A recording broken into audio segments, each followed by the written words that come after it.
അതെ, നിങ്ങളൊരു partnership business തുടങ്ങാൻ ആഗ്രഹിക്കുന്ന വ്യക്തിയാണോ? അങ്ങനെയാണെങ്കിൽ പാർട്ണർഷിപ്പ് ഡീഡിനെ കുറിച്ച് നിങ്ങൾ അറിയേണ്ടതുണ്ട്. എന്നാൽ നമുക്ക് നോക്കാം എന്താണ് ഈ പാർട്ണർഷിപ്പ് ഡീഡ് എന്നുള്ളത്.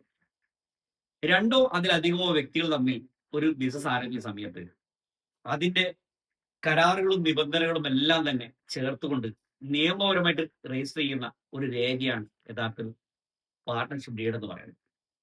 അപ്പൊ ഇതിനകത്ത് ഉൾപ്പെടേണ്ട പല നിബന്ധനകളൊക്കെ തന്നെ ഉണ്ട് അതിനകത്ത്.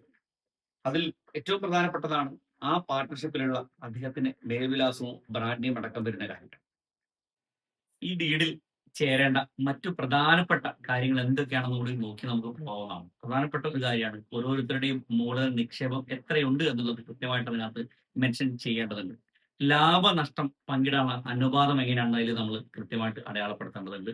ബിസിനസ് നടത്താനുള്ള അധികാരങ്ങൾ, പങ്കാളിയുടെ ഉത്തരവാദിത്തം, ഏതുതരം ഉത്തരവാദിത്തങ്ങളാണ് ഓരോ പങ്കാളിയും അതിനകത്ത് നിർവഹിക്കേണ്ടത് എന്നുള്ളത് കൃത്യമായിട്ട് പറഞ്ഞു പോകണം. പുതിയ പങ്കാളിയെ ചേർക്കാനുള്ള നിബന്ധനകൾ എന്തൊക്കെയാണെന്നും, ഒരു പങ്കാളി മരണപ്പെട്ടു കഴിഞ്ഞാൽ അല്ലെങ്കിൽ പിന്മാറ്റം ഉണ്ടായി കഴിഞ്ഞാൽ അവിടെ എന്താണ് നമ്മൾ ചെയ്യേണ്ടതെന്നും, അതേപോലെ തർക്കങ്ങൾ പരിഹരിക്കാൻ വേണ്ടി ഏത് രീതികളാണ് നമ്മൾ ഉപയോഗിക്കേണ്ടതെന്നും ഒക്കെ തന്നെ നമ്മുടെ ഈ ഡീഡിനകത്ത് നമ്മൾ ഉൾപ്പെടുത്തേണ്ടതുണ്ട്. അപ്പം ഇങ്ങനെ ഒരു കൃത്യമായിട്ടൊരു പാർട്ണർഷിപ്പ് ഡീഡൊക്കെ ചെയ്ത് പോകുന്ന ഒരു ബിസിനസ് ഉറപ്പായും വിജയത്തിലേക്ക് പോവുകയും അതിന് നല്ല കണ്ടിന്യൂറ്റി ഉണ്ടാവുകയും ചെയ്യും എന്നുള്ളത് ഒരു യാഥാർത്ഥ്യമാണ്. അപ്പോൾ ഇത്തരം ഇൻട്രസ്റ്റിംഗ് ആയിട്ടുള്ള ബിസിനസ് വീഡിയോസിനെ എന്നെ ഫോളോ ചെയ്യാൻ മറക്കല്ലേ.